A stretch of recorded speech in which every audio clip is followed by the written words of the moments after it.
Dans le secteur TIC, n'importe qui peut se lancer, même un indépendant à titre complémentaire. Il n'existe pas du tout d'accès à la profession.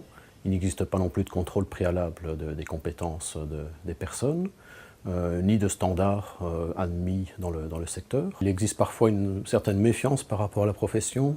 Il y a des abus, il y a aussi certaines mauvaises expériences rencontrées par des indépendants ou des commerçants qui ont signé peut-être un peu rapidement un contrat qui se révèle un peu déséquilibré.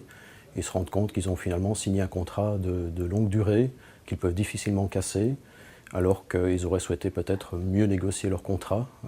Et il est certain que des procédés un peu de vente one-shot créent un climat de méfiance, alors que les entreprises auraient souvent souhaité pouvoir mieux négocier leur contrat. C'est ce climat qui a incité une vingtaine d'entreprises, réunies dans le cadre d'un cluster TIC à Liège, à se rassembler et à réfléchir ensemble de quelle manière elles pourraient donner des gages de confiance pour être aussi crédibles, si pas plus, que des grands groupes installés par exemple à Bruxelles.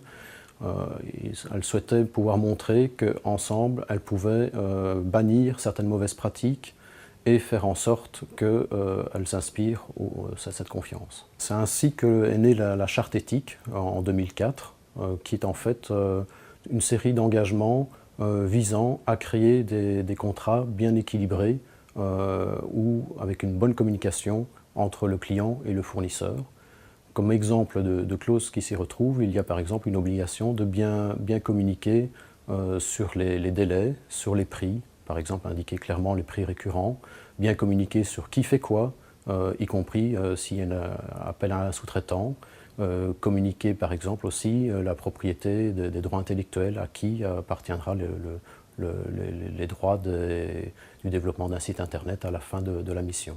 Donc une série d'engagements visant à créer ce climat de confiance et de bonne communication, de transparence entre les deux parties, entre l'agence web, entre le prestataire TIC et ses clients, en général des indépendants et des PME. Il s'agit d'une charte déontologique, mais il s'agit aussi d'une démarche volontaire. Aucune entreprise du secteur TIC est obligée de signer la charte déontologique, mais sur le fond, quand on regarde le contenu de la charte, ce sont des principes de bon sens, et finalement, c'est un petit peu le contraire qui se passe.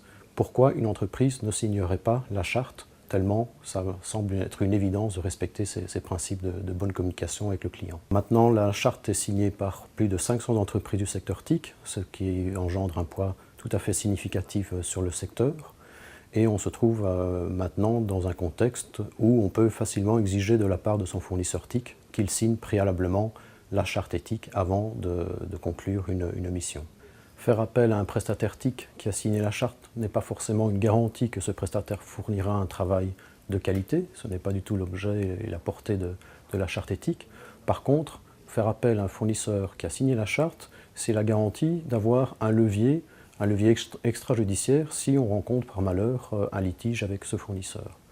Donc la charte est liée à un mécanisme de conciliation, un mécanisme qui vise un règlement à l'amiable, qui fonctionne très bien puisque maintenant 90% des plaintes sont résolues par conciliation, le plaignant levant la plainte parce qu'il a obtenu satisfaction par rapport à son fournisseur.